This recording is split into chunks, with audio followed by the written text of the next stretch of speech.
Hello everyone, welcome back to Love and Deep Space, where we're going to do the last episodes of Where the Stars Scatter, Xavier myth with his new card that came out. So, in case if you guys are wondering what the requirements are to access this myth, let's back up and I'll show you.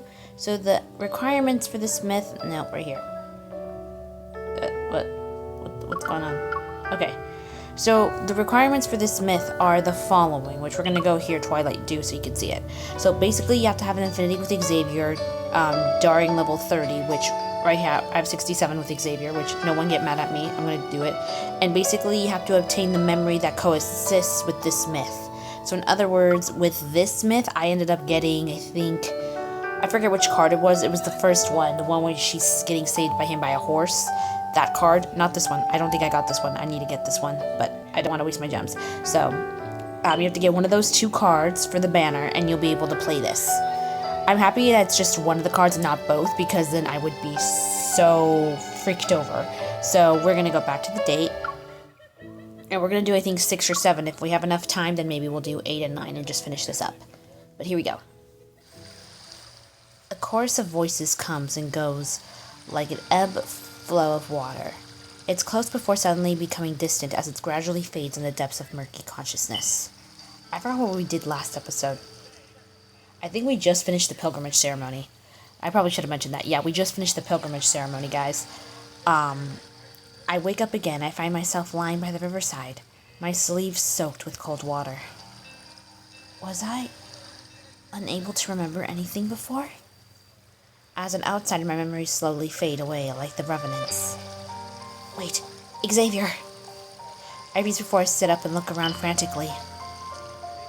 Xavier! Xavier! Xavier? No one answers. I stand and start my search. I soon spot a familiar figure nearby field of flowers. Who is it? Don't tell me it's the... Oh, it's him, thank gosh. It's Xavier. Xavier! I steady my breathing and stand in front of him. It seems as though he hasn't noticed me. Seemingly in a deep slumber, he lies quietly among the flowers. Finally, sleeping. Thin wisps of black mist are wrapped around his body as if it's a resentment of the countless revenants is corroding him. Oh, touch his face. His breathing is stable. His chest rises and falls with every breath. He's not injured. Is he actually sleeping? Oh, he's sleeping. A weight is lifted off my chest. I crouch down beside him and poke the back of his hand. No response. Let the guy sleep. Oh, God. He's always been a light sleeper. He senses my presence as soon as I took a step in his direction before. But he seems to have fallen into a defenseless slumber this time. I can't help but lean toward him to the point where I only need to look down to see his long, soft eyelashes. You're always stern when you're awake, but I admit you look cute when you're sleeping. The person you like, the one you want to give flowers to, wouldn't she see your smile? I touch the corner of his mouth and imagine what he might look like with a grin. Without realizing it, I start smiling. Did you say my name? Or was I imagining it? Xavier. Who exactly are you? Oh, no. No. Ah! Xavier! Deciding to set aside these unanswerable questions, I lie down beside him and touch his hair. Oh, let's touch the hair. Yeah. Touching the hair. The strands that intertwine around my fingers, and I begin to tie knots, one by one, for him. Next time you give me a cold look, I'll just think of how you're letting me mess with you right now. As I'm hearing my words, his brows furrow slightly. Keep sleeping if you're tired. Oh, I woke him up. I didn't do it. He suddenly opens his eyes. I loosen my grip and a half-braided strand of hair escapes from my hand. You Our gaze meet in the darkness. He doesn't speak, instead opting to stare at me for a long, long time. It lasts for a long time that questions appear in my mind. Is he trying to confirm something, or is he waiting for something? You're here. Yeah, I'm here. I had an incredibly long dream. Oh. I followed my teacher into battle. And then I journeyed through the starry sea. Oh. When I returned, you were gone. Oh my god, he looks sad. Don't be sad. No. His voice is soft and hoarse. It still carries traces of that dreamlike days. So much happened during those 300 years in your absence. I don't even know where to begin. 300 years? It's been 300 years? I doubt you want to hear those boring details. Do you remember our little planet? I told you about it before. Oh, I think he's... Oh no. The wavy leaf sea lavenders grow better there. I brought back some seeds and hoped I could grow them for you. So the name of the flower is wavy leaf sea lavender? My hand trembles, and I feel a sharp pain. The brooch on his chest has pricked my fingertip. Back then, it was just like this. I thought my intentions were clear. Why didn't you understand them?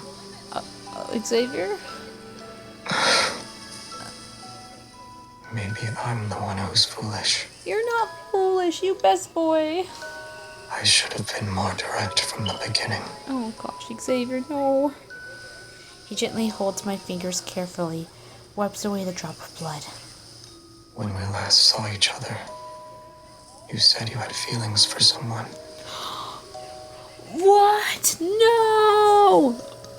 It doesn't matter to me yet. Why wasn't that person by your side when you were in danger? Forget him. His persistent gaze stays on me for a long time. I can only nod in response. I don't like him anymore. But I like you. Is that alright? As those words hang in the air, everything suddenly falls silent. Even the wind stops blowing. The night is still and the flower field is silent. Only our distant waters of the river laps against the shore. Neither of us move, and I'm trying to think of words that could break the tension. Then he shifts closer to me. His cool fingertips press against my jawline. Our breathings intertwine. I attempt to create some distance between us. What's wrong? Am I not allowed to kiss you here? Oh, Xavier! Oh. Yeah, let him kiss us. He lowers his head, his expression indiscernible. All I can feel is his cold breath against my eyelashes. Of course. Why would you want to see me like this? No, the hand of my knave suddenly tightens its grip and he lowers his head against it. Instead of retreating, he stubbornly kisses me. Okay, prepare ourselves for the sounds. Oh, that does not seem bad. That does not seem bad. It feels like I'm trapped with a thick, vicious dream. Vicious? I don't know. I can't English today. I'm unable to wake up and unwilling to try. The warmth pressed from his hands steep from my skin. They carry an affection that borders on obsession. Oh, that's the sound. This is my dream. I'm free to do as I please. You are a figment of my imagination, aren't you? No, this is real, buddy. Oh, the moth!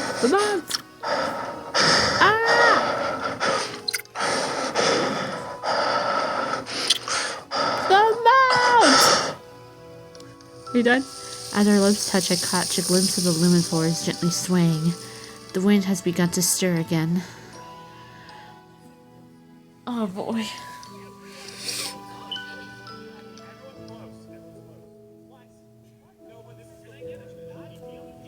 Oh boy. boy, here we go. Chapter 7. Oh boy, or part 7. Oh boy, oh boy, oh boy. The ceremony ended and those pilgrims were never seen again. The elders in the monastery declared the ritual a success. It was an auspicious sign since the Chosen One appeared. The revenants celebrated every night. The city was filled with statues of the Chosen One in all sizes overnight. There were also tree barks touched by the Chosen One, the tiles the Chosen One stepped on. What the heck? They're obsessed! Even the stone of the Chosen One supposedly hit her head on after tripping over a branch during her arrival. They were all treated as a sacred gift. The revenants competed with one another to preserve these treasures. Your baubles are nothing. My hand was touched by the Chosen One herself. Oh boy. Upon hearing this, revenants surrounded him and let out gasps of envious admiration. You have been blessed. Excellent! We'll chop off your hand and mount it on the city wall, so every passerby can shake it. No, don't chop off the hand! You want to cut off the hand that the Chosen One touched? Don't be afraid. We're incapable of feeling pain. Or is your heart not sincere enough? Dude, don't chop off his hand. I shall accept any sacrifice if it means I can be a pilgrim. Oh no. Not the hand, not your hand. Dude, are you crazy? After I attended the pilgrimage ceremony, I realized that as an outsider, my memories will slowly fade away too. If I can't return to Philos, I'll eventually be just like those revenants. Yet, where did those pilgrims go? Acolytes from the Order of Babel always avoid the question. Does the end of the river truly lead to the Tree of Life that's mentioned in the prophecy?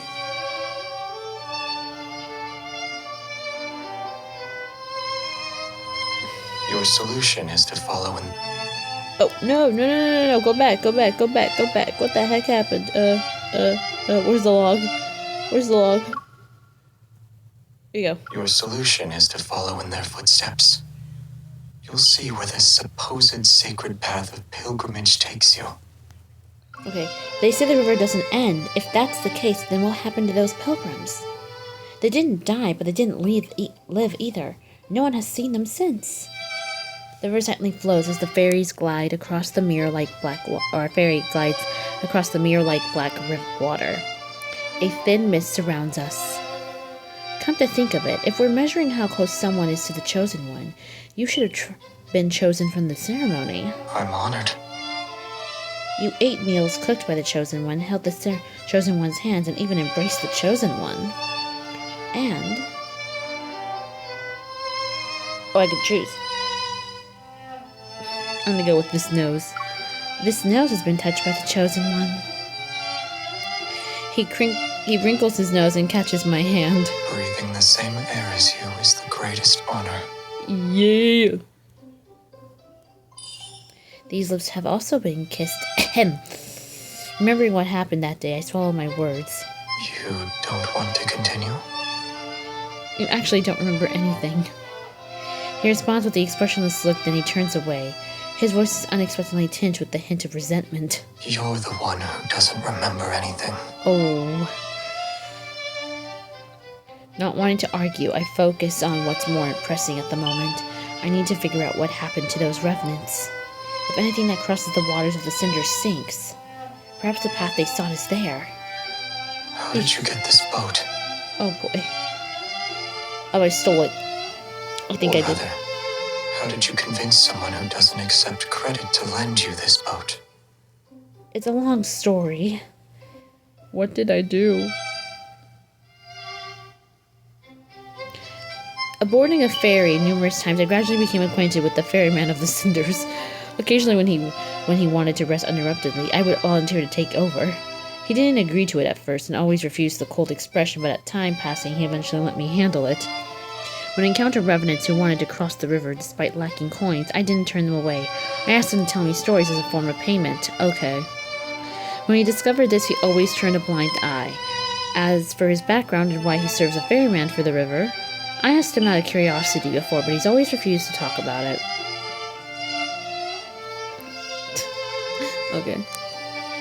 You know each other? You can say we're old acquaintances. Oh boy. It sounds like they're old acquaintances from Philos.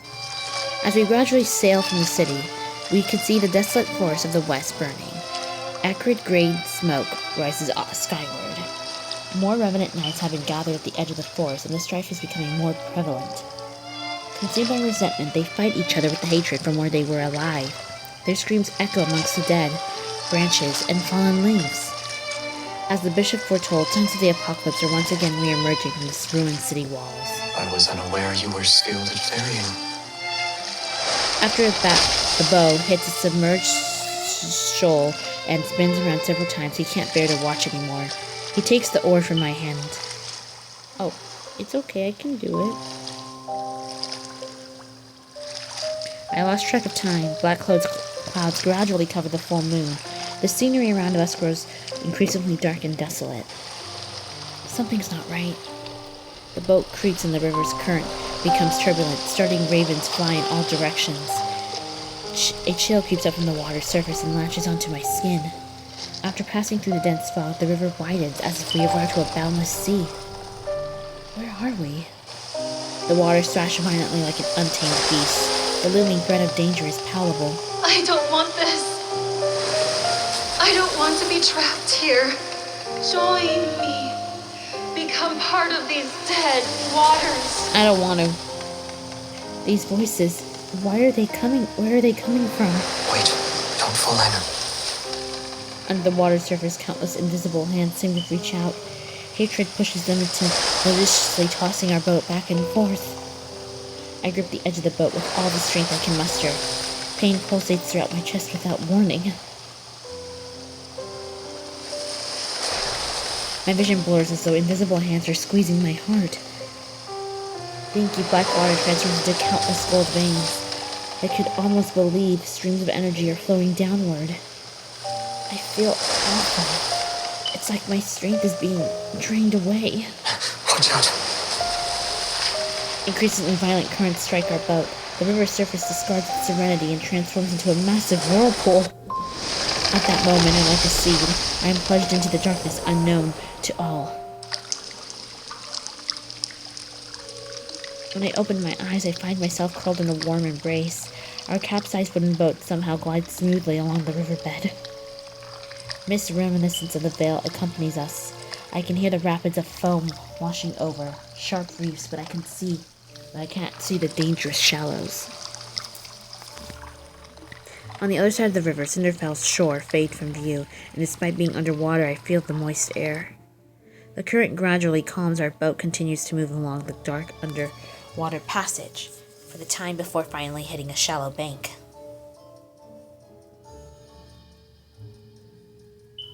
Ooh. Why don't they have an animation of us with wet hair or anything? Xavier steps on the shore first, then he turns and helps me stand. Careful now.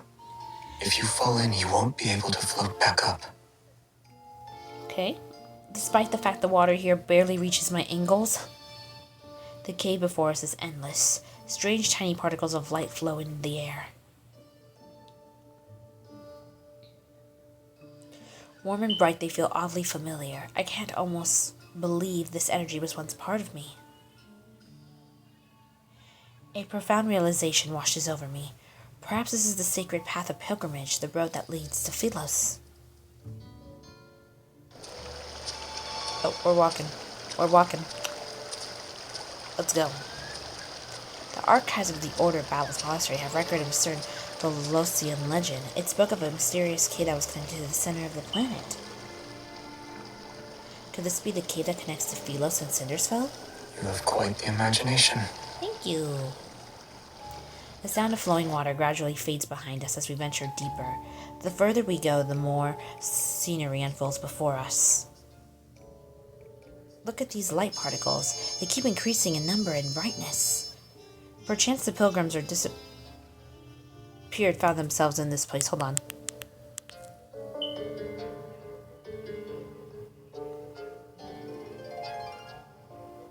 I'm trying to listen to the music.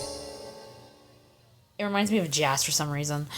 As the words leave my lips, an enormous monstrous skeleton appears. Of course. Bodies lie on the shore. They're still frozen in the position they were in from their final moments. These These monsters. They're wanderers. These creatures once roamed Philos before it was destroyed. A gleam of blade flashes, and the bone-white remains dissolve the energy particles before dissipating. They were devoured by those monsters before they could escape. You know something, yet you're unwilling to share it. He remains silent before turning away. His cloak billows out behind him. If we could actually return to Philos, what will you do, aside from finding your name? I haven't thought about it yet. Is there anything you would like me to do for you? Should I meet with someone on your behalf? No. The path splits into two, and for some reason I can sense the energy emanating from the deep within the cave. I take his hand and keep walking. We need to discuss a certain matter. When I returned to Philos and rebuilt it, I promised to fairly evaluate your merits and shortcomings. I'll start with revising the historical texts. Historians abandoned their duties and wrote pure fantasies. And then? I'll traverse the starry sea. I'll ascend the throne. Oh boy. Promise you didn't like me when I went to the sea, so I'll ascend the throne. Maybe I can ascend the throne, become Philos' new ruler, and lead it back to its former glory? It's a jest, but he stops on his tracks and looks at me with a serious expression. That crown is very heavy. Is it heavier than the one on your head? Yes.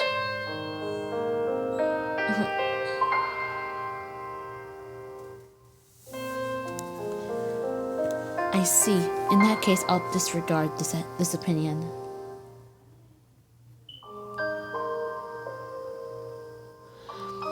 Being treated as the savior and having those revenants place their hopes on me, their gazes are already heavy. If the worst happens, as if I can't find anyone who remembers me, I'll be unable to stay in Philos. Staying with you would be nice. I keep those words to myself as I look at him. It's all right. What do you mean it's alright? The starry cosmos has many places you could visit. I don't want to go to the Starry Cosmos, though. You told me not to go to the Starry Cosmos. Take, for example, a beautiful little planet. A beautiful little planet. Okay. Oh boy. I hear strange clicking beneath our feet. We look down at the same time. There's deathly pale wrist encased in crystals. Oh my gosh, no! Akin to veins, dark red veins are wrapped around the rib cage. The delicate roots of eerie flowers penetrate hollow eye sockets. Oh my god, this is bad! That's... Look over there.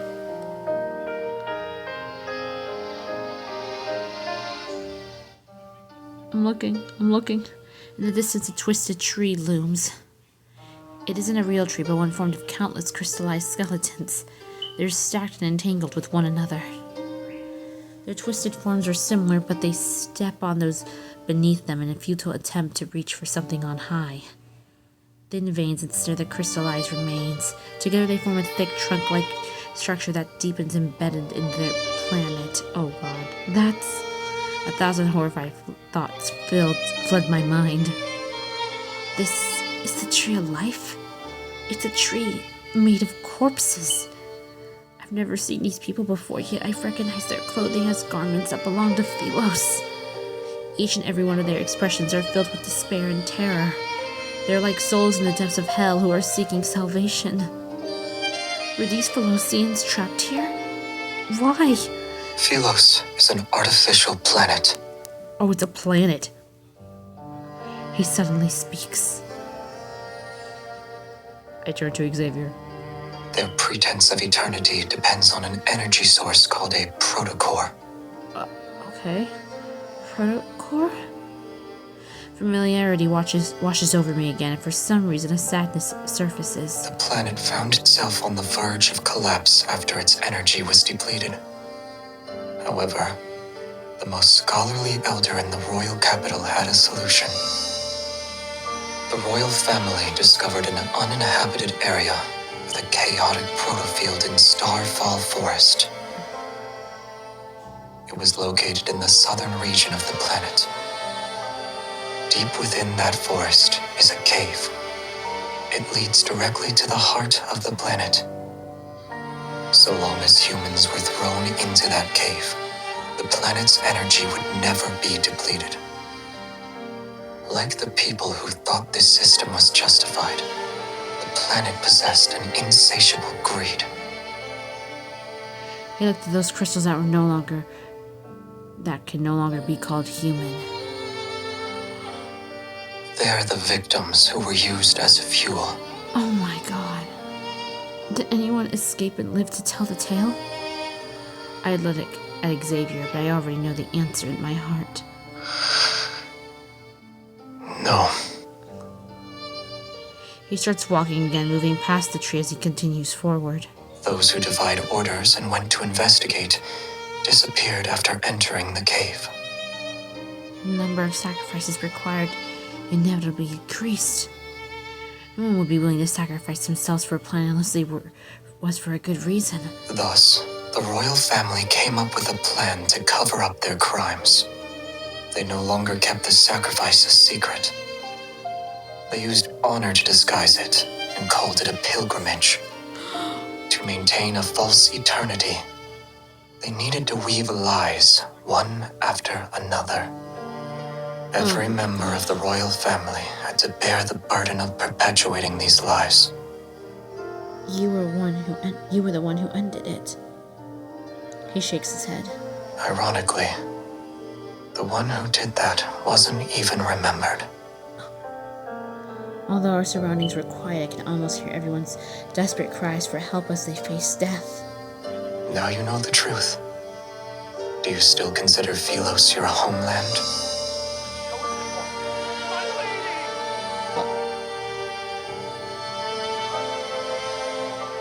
My footsteps falter. I look down. I'm greeted with the eyes, filled with absolute terror. That outfit. He's a pilgrim from that day. Tiny crystals, seemingly alive, spread from the youth's palms. The pilgrimage is a lie. It will never lead us to Philos, or a source of nourishment for the cinders. The waters, they grow without end. Only then will it reveal the true path. You are the last one it needs, my lady. Oh no, he wants to sacrifice us. No. You can lead us back to Philos, yes, my lady? He kneels before us before he presses his forehead on the ground. Why won't you save us? You traitor! Oh. Watch out.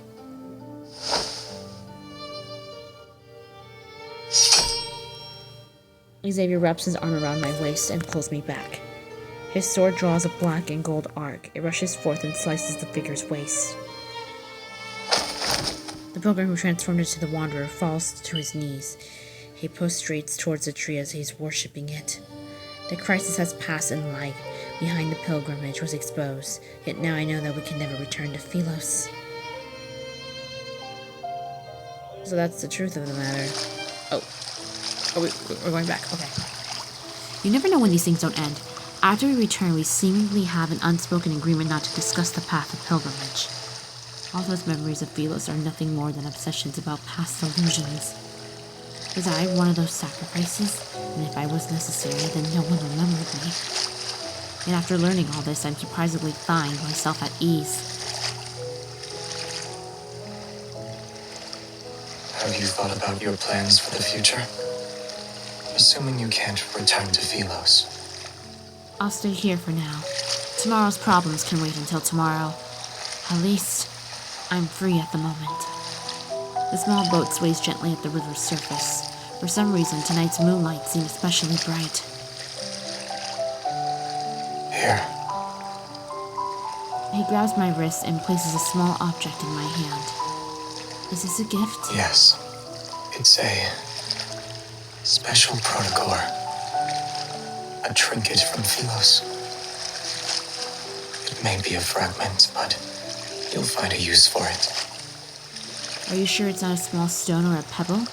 Or are you trying to make me feel better? You can see it like that if you like. Alright, this is a shiny pebble. This shiny pebble is mine now.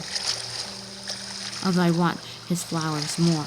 This is the first gift he's given me. I decided to accept the rock after mulling over it. I lie down on the bottom of the boat and recall a similar tranquility had accompanied us for the first boat ride. Back then I accidentally touched his reflection and saw his past. I tried again at a later date, but I failed. An impulse to touch, to try again, takes hold of me. The moonrise's light pierces the slender tree trunks and illuminates his reflection on the water's surface. Then he isn't looking, I touch his reflection on the river. Oh, we're going back. We're going back. Oh, there we are. This time I saw him standing with his back to me, surrounded by an endless sea of flowers. As darkness gradually covers the land and stars fill the sky, he places a cluster of light blue flowers before a tombstone. This is a beautiful place, and I've always wanted to bring you here. But I never had the chance. I couldn't find you, and I didn't know if you liked the scenery here. I'm sorry. His voice softens as his fingers slowly trace over the engraved text on the tombstone. Oh my gosh! Seraphine, the first queen of Philos. Her name shines quietly like the stars. Everlasting it shall never fade. The name I've long forgotten comes flooding back. The forgotten queen was me this entire time.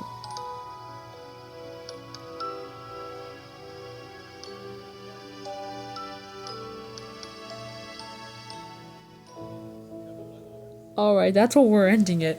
We'll complete part 8 and 9 in another day, but ladies and gentlemen, I had a feeling. I know I had a feeling, but I just like being shocked. Oh no, Xavier came to our grave!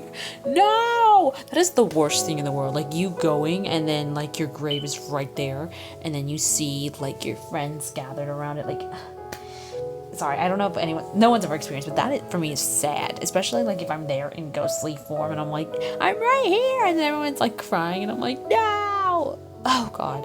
Alright guys, well I'm going to end this right here. We're going to finish up where stars scatter tomorrow, or the fall, whenever this video comes out. Or maybe not tomorrow, maybe I'll just finish it in the next part right now and film that. Already done and good. Anyway. Hopefully the gacha gods are on your side, especially now that we have a lot of pulls coming out, and it's the start of August, so there's going to be a lot new things coming out. If the gacha gods are not by your side, please let me know, and I will personally kick them in the butt, or I will give them a stern talking to. Anyway, I hope you guys enjoyed this video, and hopefully you guys have good luck when you're pulling for your gacha pulls, okay? Also, just remember, guys, with gacha pulls, save your gems. Do not give in to peer pressure. Do not give in to, like, if you see other people pulling for cards, just don't be like, no, I have to pull for him too. No, makes good decisions while pulling for gacha. Also, ladies and gentlemen, if you have any other myths you want me to do, because I'm just doing this for the Xavier banner, if you have any suggestions on myths that you want me to do, first let's see if I have that myth. If not, then if you got any other suggestions, let me know. And I think that's pretty much it. I hope you guys enjoyed this video. Have a great day. Bye-bye, everyone.